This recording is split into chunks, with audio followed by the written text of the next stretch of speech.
ঘরে বসেই কয়েকটা সহজ টেস্টের মাধ্যমে আপনার আমার brain, heart, lungs, kidney, liver এগুলো ঠিক আছে কিনা আমরা জানতে পারবো।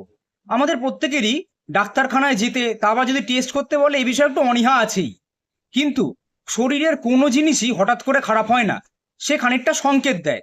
তো এই যেগুলো এখন বলে দেবো তার মাধ্যমে মোটামুটি একটা আইডিয়া পাওয়া যাবে যে আমার এই এই অর্গ্যানগুলো ঠিকঠাক আছে নাকি অদূর ভবিষ্যতে সেগুলো প্রবলেম করতে পারে বা কোনো বড় ধরনের রোগ আমার হতে পারে। প্রথম বলি, ব্রেন কিভাবে বুঝবো? এক পায়ে মাথার ওপর হাত দিয়ে ছবিতে যেরকমভাবে দেখানো হয়েছে ঠিক সেরকমভাবে চেষ্টা করুন দাঁড়িয়ে থেকে 50 থেকে 1 অবধি গোনার। উল্টোভাবে গুনবেন। যদি আপনি একদম 1 অবধি গোনা অবধিও স্থির থাকতে পারেন, অর্থাৎ আপনার ব্যালেন্স একদম ঠিকঠাক থাকে, তাহলে ভেবে নিন আপনার ব্যালেন্স অর্থাৎ ব্রেন একদম ওকে আছে। আর যদি দেখছেন যে 30-এর পর আর পারছেন না, মানে 20 বা 25 অবধি আপনি গুনতে পারছেন, তারপরে আপনি এরকম টলে পড়ে যাচ্ছেন, তাহলে কিন্তু সমস্যা আছে, এটা ধরে নেওয়া যেতে পারে। 2 নম্বর উদাহরণ দেব, সেটা হচ্ছে লাংস।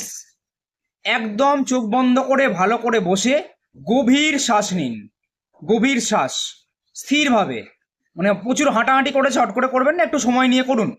করে 30 সেকেন্ড অবধি যদি আপনি শ্বাস ধরে রাখতে পারেন তাহলে বুঝবেন আপনার লাংসের হেলথ খুব ভালো আছে। 30 সেকেন্ড অবধি। তার আগে যদি দেখেন যে না, সেটা ছেড়ে দিতে হচ্ছে অর্থাৎ আবার শ্বাস নিতে হচ্ছে, তার মানে বুঝতে হবে যে লাংসের কন্ডিশন খুব একটাও অপটিমাম লেভেলে নেই। তৃতীয় উদাহরণ দেব হচ্ছে হার্ট। সিঁড়ি দিয়ে একটু জোর পায় একতলা ওঠানামা করুন 3 মিনিট অবধি। উঠুন আবার নামুন, আবার উঠুন আবার নামুন 3 মিনিট দিয়ে রেস্ট নিন। একটুখানি হার্টবিট বাড়বে, খুব স্বাভাবিক। একটু হালকা ঘামও হতে পারে, যদিও খুব সুস্থ থাকলে সেটা হওয়ার কথা নয়। 3 মিনিট এমন কোনো বড় বিষয় নয়। যদি দেখছেন যে তার পরবর্তী রেস্ট নেওয়ার সময় 2 থেকে 3 মিনিটের মধ্যে আপনার কন্ডিশন আবার আগের লেভেলে ফিরে চলে আসছে, তাহলে ওকে। যদি দেখছেন সেটা 4 মিনিট বা 5 মিনিটের পরেও আপনার হাঁপ লাগছে, তাহলে অবশ্যই ডাক্তারবাবুর সঙ্গে পরামর্শ করা উচিত বা হার্টের ইসিজি, ইকো চেক করা উচিত। নিদেন পক্ষে ব্লাড প্রেশারটা তো অবশ্যই মাপা উচিত। চতুর্থ বলবো, কিডনি। যদি দেখছেন যে আপনার সারাদিনে মোটামুটি 7 থেকে 8 বার বাথরুম হচ্ছে, আপনি 2.5 থেকে 3 লিটার জল খাচ্ছেন এবং বাথরুমের কালার হালকা হলুদ, হালকা বা একটু চকচকে, একদম ঝকঝকেও নয় আবার ডার্ক ইয়েলো বা লাল এরকমও নয়, হালকা হলুদ, তাহলে বুঝতে হবে যে ঠিকঠাক আছে।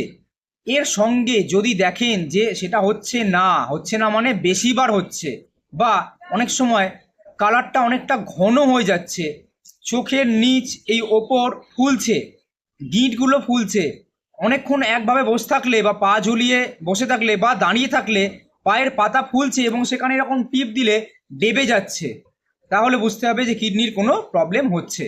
তার সাথে সাইন কি? সেটা হচ্ছে কুচকির একটু উপরের অঞ্চল এবং তার ঠিক ব্যাকে ব্যাকে কোমরের যে হিপ জয়েন্ট আছে তার থেকে একটু ব্যাকের দিকে একটু ওপরের অঞ্চল যদি আড়ষ্ট ব্যথা করে এবং সেই ব্যথা যদি টোটাল কোমরে ছড়িয়ে পড়ে, তাহলে একটুখানি নেফ্রোলজিস্ট অর্থাৎ কিডনি ডাক্তার দেখানো উচিত। এবার আসি লিভারে। ফ্যাট জমেছে কিনা একটা প্রাথমিক আইডিয়া কিভাবে পাবেন? নাভির ঠিক ওপরে যেরকমভাবে ছবিতে দেখানো রয়েছে ঠিক ওপরে একটা ফিতে রাখুন।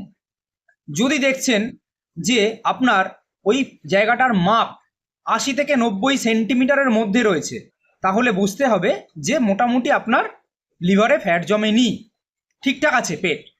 আর যদি দেখছেন তার থেকে বেড়ে যাচ্ছে, যত বেশি বাড়বে বুঝতে হবে ফ্যাট জমার পরিমাণ ততটাই বেশি, সেক্ষেত্রে কিন্তু চিকিৎসার প্রয়োজন আছে। তো এই ভিডিওতে আমরা শরীরের 5টি খুব ইম্পর্টেন্ট অর্গ্যানের প্রাথমিকভাবে কি করে বুঝবো যে সে গন্ডগোল করছে কিনা বা অদূর ভবিষ্যতে আমার কোনো বড় ধরনের রোগ হতে পারে কিনা সেই সম্পর্কে একটা আইডিয়া দিলাম। আমরা মনে রাখবো এইগুলো কিন্তু একজন সুস্থ স্বাভাবিক মানুষের জন্য। কোনো অসুস্থ ব্যক্তির ক্ষেত্রে অবশ্যই ডাক্তারবাবুর পরামর্শ অনুযায়ী আমরা চলবো, নিজেদের থেকে কোনো ডিসিশন নেব না। এরকম ভিডিও আরও অনেক বেশি পেতে থাকবেন, পেজটাকে অবশ্যই ফলো করে রাখুন এবং নিজের বন্ধু বান্ধব, আত্মীয় স্বজন প্রত্যেকের সঙ্গে ভিডিওটিকে শেয়ার করে দিন, তারাও যেন আগে থেকে সতর্ক হয় যে তাদের এই এই ইম্পর্টেন্ট অর্গ্যানগুলো সুস্থ আছে নাকি অসুস্থতার দিকে এগিয়ে চলেছে। ধন্যবাদ।